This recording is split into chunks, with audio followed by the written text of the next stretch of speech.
بسم الله الرحمن الرحيم আসসালামু আলাইকুম রহমতুল্লাহি ওয়া বারাকাতুহু। বিসমিল্লাহির রহমানির রহিম। মহান আল্লাহর সমস্ত প্রশংসা, যিনি আমাদের মানুষ হিসেবে সৃষ্টি করেছেন এবং আমাদেরকে দ্বীন ইসলাম সঠিকভাবে বোঝার জানার তৌফিক দান করেছেন, আমাদের ভালো মন্দ বিচার করার তৌফিক দান করেছেন। সে আল্লাহর জন্য যাবতীয় সকল প্রশংসা এবং দুরূদ ও সালাম নাজিল হোক প্রিয় নবী মুহাম্মদ রাসূলুল্লাহ সাল্লাল্লাহু আলাইহি সাল্লামের প্রতি, যিনি সত্যকে সুস্পষ্ট করে দিয়েছেন এবং বাতিলকে চিহ্নিত করে দিয়ে গিয়েছেন। আল্লাহ তাআলা যে হক নাজিল করেছেন রাসূল সাল্লাল্লাহু আলাইহি সাল্লামের প্রতি আমাদের জন্য, সেই হক আমাদেরকে বোঝার, অনুধাবন করার এবং অনুসরণ করার তৌফিক দান করুন। আল্লাহ পাক রব্বুল আলামিন আমাদেরকে যে জ্ঞান দিয়েছেন, বিবেক বুদ্ধি দিয়েছেন, আল্লাহ পাকের হিসাব নেবেন সবার কাছ থেকে। সুতরাং যে কোনো বিষয়ে নিজের জ্ঞান বিবেক কাজে লাগাতে হবে আমাদের সবাইকে, এবং বিবেক কাজে লাগানোর ক্ষেত্রে আমাদের নিরপেক্ষ দৃষ্টি রাখতে হবে। তার মানে আপনাকে কোনো একটা সাইড নিয়ে কোনো একটা দিকে ঝুঁকে গেলে চলবে না।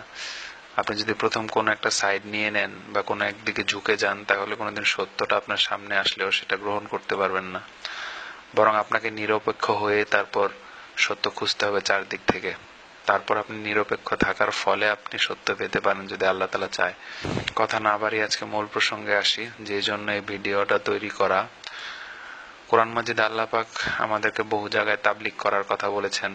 তাবলিগ মানে হচ্ছে পৌঁছে দেয়া, আল্লাহর দ্বীন মানুষের কাছে পৌঁছে দেয়া। যেমন আল্লাহ তাআলা বলেন, ولتكن منكم أمة يدعون إلى الخير ويأمرون بالمعروف وينهون عن المنكر وأولئك هم المفلحون তোমাদের মধ্যে এমন একটি দল থাকা উচিত যারা মানুষের সৎকর্মের দাওয়াত দিবে এবং অসৎকর্ম থেকে নিষেধ করবে, আর তারাই হবে সফল কাম। এবং আল্লাহ আরো বলেন, ومن أحسن قولا ممن دعا إلى الله وعمل صالحا وقال إنني من المسلمين কথায় সে ব্যক্তি অপেক্ষা কে উত্তম যে মানুষকে আল্লাহর প্রতি আহ্বান করে এবং বলে আমি তো একজন মুসলিম। সূরা হামিম সাজদা আয়াত 33। তাহলে আমরা জানি যে অবশ্যই দাওয়াত তাবলিগ করা আমাদের সবার জন্য ফরজ। আমাদের সবাইকে দাওয়াতের কাজ করতে হবে। কিন্তু রাসূল সাল্লাল্লাহু আলাইহি ওয়াসাল্লামকে আল্লাহ এখানে কিসের দাওয়াত করতে বলা হয়েছে, কি পৌঁছে দেওয়ার কথা বলা হয়েছে? আল্লাহ রাসূল সাল্লাল্লাহু আলাইহি সাল্লামকে আল্লাহ তাআলা কোরআন, যে কোরআন আল্লাহর পক্ষ থেকে অবতীর্ণ হয়েছে, সেটা পৌঁছে দেওয়ার কথা বলা হয়েছে। কোনো বুজুর্গের কিচ্ছা কাহিনী বা গল্প বা কোনো শিরক বিদআত মিশ্রিত কিতাব বা মানুষের মন গড়া কোনো কথাবার্তা, এগুলা তাবলিগ করা কথা বলা হয়নি। বরং আল্লাহ বলেছেন যে তোমার রবের কাছ থেকে যা অবতীর্ণ হয়েছে। তাহলে আমরা তাবলিগ বলি আর দাওয়াত বলি, এই উম্মতের জন্য, সবার জন্য এটা ফরজ। এবং রাসূল সাল্লাল্লাহু আলাইহি সাল্লাম পরিপূর্ণভাবে সেটা কিভাবে দাওয়াত দিতে হবে, কিভাবে তাবলিগ করতে হবে, সেটা আমাদের শিখিয়ে গিয়েছেন। যেহেতু আল্লাহ রাসূল সাল্লাল্লাহু আলাইহি সাল্লাম আর পৃথিবীতে আসবেন না, সুতরাং আমাদেরকে সবাইকে দাওয়াতের কাজ করে যেতে হবে। তো আমাদেরকে পৌঁছে দিতে হবে আল্লাহ তাআলা থেকে যা নাজিল হয়েছে কোরআন এবং রাসূল সাল্লাল্লাহু আলাইহি সাল্লামের সহিহ হাদিস, ওহিয়ে গায়রে মাতলু। কারণ রাসূল সাল্লাল্লাহু আলাইহি সাল্লাম নিজের মন গড়া কোনো কিছু দিনের ব্যাপারে বলতেন না, বরং তার কাছে যা অবতীর্ণ হতো আল্লাহর পক্ষ থেকে সেটাই তিনি বলতেন। এক্ষেত্রে আমাদের শুধুমাত্র কোরআন এবং হাদিসের দাওয়াত দিতে হবে বা তাবলিগ করতে হবে। এক্ষেত্রে অন্য কারো কথা বা ব্যক্তিগত মতামত বা কোনো কিছুই মানুষের কাছে পৌঁছানো যাবে না। এবং কোনো এমন যদি কোনো কিতাব হয় যেটার মধ্যে অনেক শিরক বিদআত অথবা এমন কোনো কথা যেটা রাসূল সাল্লাল্লাহু আলাইহি ওয়াসাল্লামের নয়, বা এমন কোনো কথা যেটা কোরআন এবং হাদিসের বিপক্ষে যায়, তাহলে অবশ্যই সেই কিতাব বর্জন করা উচিত। তো আলেমদের এই ব্যাপারে ইউটিউবে অনেক লেকচার পাওয়া যায়, আপনারা ইউটিউবে সার্চ করে দেখতে পারেন। আর বর্তমানে আমি কোরআন হাদিস থেকে আলেমদের, বিশেষ করে সহিহ আকীদার মানদণ্ডের তাবলিগি নিসাব, এই বইটার সাথে সামঞ্জস্য রেখে তারপরে এই বইটার থেকে কিছু রেফারেন্স এবং কোরআন হাদিস থেকে আমি রেফারেন্সগুলো তুলে ধরে প্রচলিত বর্তমান যে তাবলিগ জামাত, তার কি কোরআন হাদিসের সাথে মিল হয় না বা কোরআন হাদিসের সাথে দ্বন্দ্ব, সেটা ইনশাআল্লাহ দেখানোর চেষ্টা করব। তো প্রথমে আমরা দেখি যে বর্তমান যে প্রচলিত তাবলিগ তা কিভাবে শুরু হয়েছে। হিন্দুস্তানের উত্তর পশ্চিম সীমান্তের একটি রাজ্যের এখনকার নাম হরিয়ানা, পূর্বের নাম পাঞ্জাব। হিন্দুস্তানের রাজধানী দিল্লির দক্ষিণে হরিয়ানার একটি এলাকার নাম মেওয়াত, যার পরিধি দিল্লির সীমান্ত থেকে রাজস্থান রাজ্যের জয়পুর জেলা পর্যন্ত বিস্তৃত। এই মেওয়াতে 1303 হিজরিতে এক হানাফি সুফি বুজুর্গের জন্ম হয়। তার ঐতিহাসিক নাম আখতার ইলিয়াস, কিন্তু পরবর্তীতে তিনি শুধু ইলিয়াস নামে পরিচিত হন। ইনি 1326 হিজরিতে দেওবন্দ মাদ্রাসার শাইখুল হাদিস মাহমুদুল হাসান সাহেবের কাছে বুখারী ও তিরমিজি গ্রন্থদ্বয় শ্রবণ করেন।